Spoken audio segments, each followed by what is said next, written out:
Uttar Pradesh police के 3 आरक्षी गिरफ्तार हुए हैं जो लूट करते थे, पकड़ते थे, मारते पीटते थे, पैसा छीनते थे, यानी ताकतवर थे ही। जाहिर सी बात है कि लंबाई चौड़ाई शारीरिक सौष्ठव ठीक रहेगा तभी पुलिस में भर्ती होंगे, लेकिन पोल खुल गई, पकड़े गए हैं और जेल जा रहे हैं, निलंबन हुआ है। दोस्तों, अब जिनके कंधों पर जिम्मेदारी है चोरी को रोकना, गुंडई को रोकना, अपराधियों को पकड़ना, उन्हें जेल में डालना और फिर सबूत देना, सजा करवाना जिनका काम है, यदि वही लूट में शामिल हो जाएंगे, सुनील शुक्ला आरक्षी जिसे बर्खास्त कर दिया गया था, यदि सुनील शुक्ला की बात मान लिया जाता तो ऐसी घटनाओं पर अंकुश लगता। उस आरक्षी ने चिल्ला चिल्ला करके बताया, लेकिन बाबा की बेरहम पुलिस ने पहले सुनील शुक्ला को निलंबित किया और अब कान पकड़ करके बर्खास्त कर दिया। कहा, तुम्हारे जैसे लोगों की जरूरत नहीं है। जय जयकार करने वालों के लिए हमारे यहां जगह है, लेकिन जो सवाल उठाएगा, जो भ्रष्टाचार उन्मूलन की बात करेगा, उसको तो हम बाहर कर देंगे। आइए दोस्तों, हम आपको ले चलते हैं बुंदेलखंड में। बुंदेलखंड उत्तर प्रदेश का ही हिस्सा है जहां अलाउद्दीन जैसे सेनापति जन्म लिए। वह धरती बलिदानियों की धरती है, बहादुरों की धरती है, लेकिन वहीं 3 गुंडों की बात मैं कर रहा हूं। तीनों उत्तर प्रदेश पुलिस की वर्दी के धारक थे, भर्ती हुए थे और फिर यह खेल करते थे। इनके साथ और भी चोर उचक्के थे। कोई विश्वास भी नहीं करेगा कि पुलिस वाला इस तरह से अपराध करेगा। आइए, यह यूपी के झांसी में घटना करते हैं। झांसी में एक तरफ से देखा जाए तो उत्तर प्रदेश का अंतिम है ललितपुर झांसी, एक तरफ मध्य प्रदेश की सीमा है, फिर आगे बढ़ेंगे तो राजस्थान की सीमा भी मिल जाएगी। अब गुजरात के व्यापारियों को लूटा इसलिए पोल खुल गई। पोल क्या खुल गई? अरे अधिकारी सक्रिय हो गए। आप गुजरात के हैं तो मामूली तो है नहीं। गुजरात से होकर के गुजरात में व्यापार करते थे, उत्तर प्रदेश में, मध्य प्रदेश में, छत्तीसगढ़ में यह मेवा का व्यापार करते थे। काजू, किशमिश, बादाम, पिस्ता और यह सब ले आते थे, बेचते थे। भारी कारोबार, ट्रक से इनका माल आता था, फिर छोटे छोटे जो इनके बेचने वाले थे उनको देते थे। कोई मोटरसाइकिल से बेचता था, कोई दुकान दुकान पर ले जाता था, ऐसे। और शाम को, रात को सबका हिसाब होता था।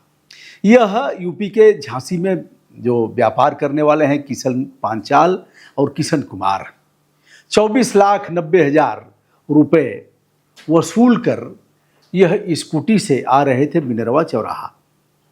फिर मिलती है काले रंग की क्रेटा, इनको रोकती है, सड़क ऐसे करके रोक देती है। ये लोग उतरते हैं, भयग्रस्त हो जाते हैं, क्या पता।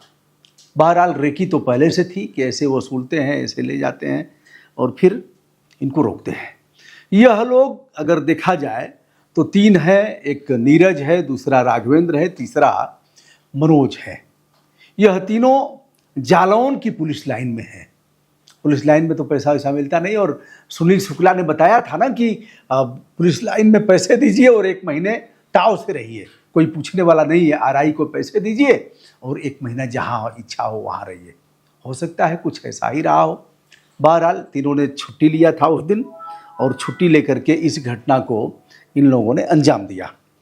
अब पहुंच गए झांसी, और झांसी में कानपुर बाईपास के अगल बगल इसको रोका। इन लोगों को रोकने के बाद बैठाया अपनी क्रेटा गाड़ी में, एक स्कूटी से पीछे पीछे आया, या स्कूटी उसी में का कोई चलाया होगा, इन दोनों को बैठा लिया होगा, ऐसा भी होता है। चला करके घुमाते हैं, 1-1.5 घंटा 2 घंटा घुमाते घुमाते कुछ वो भी करते हैं। फिर सुनसान स्थान पर ले जाते हैं, कानपुर बाईपास के आगे पीछे ले जा करके पूरा पैसा छीन लेते हैं, और पैसा छीनने के बाद वहाँ से भाग जाते हैं।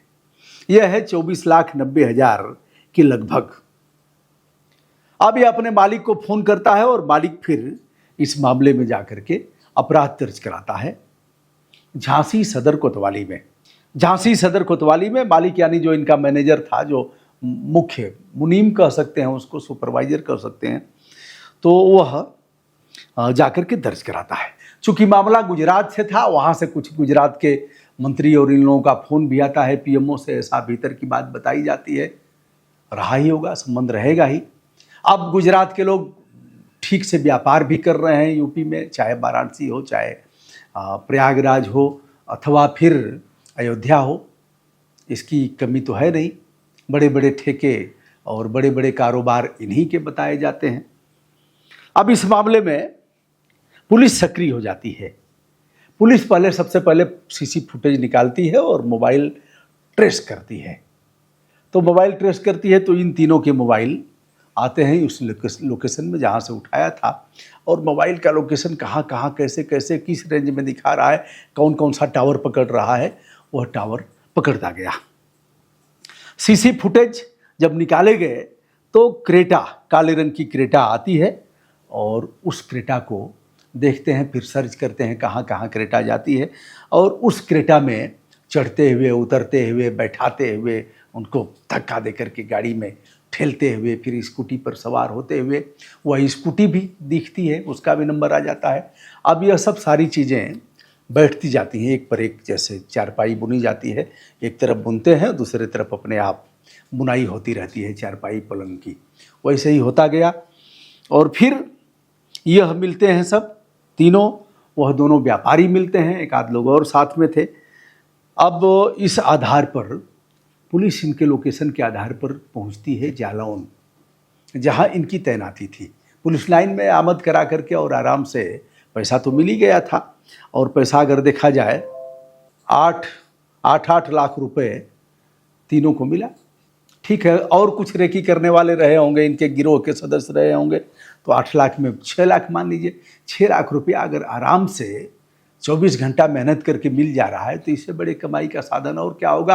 आगे फिर होगा, उनको तो पता था हमारे ऊपर कोई हाथ डालेगा नहीं, लेकिन अब मामला गुजरातियों का था दोस्त, इसलिए एसपी सक्रिय होते हैं और सीओ साहब रामवीर हैं, ये अपनी टीम को लेकर के कई टीमें बनाते हैं। जालौन पुलिस लाइन में इनके लोकेशन के आधार पर, मोबाइल के लोकेशन के आधार पर पुलिस पहुंचती है, इन्हें अरेस्ट करती है, फिर ले जाती है वहाँ, दिखवाती है जहाँ जहाँ इन लोगों ने किया था सब दिखवा करके, और यह दोनों ठेल दिए जाते हैं तीनों। यह है मामला दोस्त, यह है उत्तर प्रदेश के पुलिस का भ्रष्टाचार। यदि अच्छा हो तो हम जय जयकार करेंगे, हम कहेंगे। बहुत से पुलिसकर्मी अच्छे हैं जो वेतन पर अपना काम निकाल ले रहे हैं, उनके बच्चे भी आज अच्छे अच्छे मुकाम पर हैं। लेकिन जिन लोगों ने भ्रष्टाचार किया है, कई एक का लोकेशन तो गोरखपुर के अगल बगल है जो उससे आच्छादित हैं, अब उनका क्या बिगाड़ लेंगे। बहुत से लोगों का लोकेशन ऐसे ही है, बहुत से अधिकारियों का लोकेशन है जो जमीनें खरीदे हैं, बड़े बड़े पद पर हैं, आईपीएस हैं, बताया जाता है, उनका क्या बिगाड़ लेंगे। लेकिन अमिताभ ठाकुर जैसा निरीह आईजी, आईपीएस, जिसकी गुहार सुनने वाला कोई नहीं है, वो अगर आवाज़ उठाएगा तो यही पुलिस घिरा करके, पकड़ करके, बाह ऐंठ करके ले जाएगी, ट्रेन से उतारेगी और बोलने भी नहीं देगी। जब वह बोलेगा, चिल्लाने का प्रयास करेगा तो सीटी बजाएगा, आवाज़ दब जाएगी, गुहार सुनेगा कौन। ऐसे तमाम आईपीएस ने जिनको आज साइड लाइन कर दिया गया, जिनको महत्वहीन पदों पर रखा गया है, वह अगर जिले में होते, यदि वह कमिश्नरेट स्तर पर होते, यदि वह डीआईजी होते, आईजी होते, तो बहुत सुधार होता। लेकिन बाबा को समझाएगा कौन। फिलहाल 3 पुलिसकर्मियों ने वर्दी को इतना कलंकित किया है, महकमा आज शर्मसार महसूस हो रहा है, महसूस कर रहा है अपने आप को। ऐसे लोगों के साथ क्या कार्रवाई करनी चाहिए बताइएगा दोस्तों। मैं हूं ब्रजभूषण दुबे, संपूर्ण विनम्रता के साथ एक सवाल यह भी कि क्या यह चोरी इन्हीं तक सीमित थी या इनके ऊपर के इनके ऊपर के अधिकारी भी इसमें सम्मिलित थे। प्रणाम, नमस्ते, बहुत बहुत बधाई।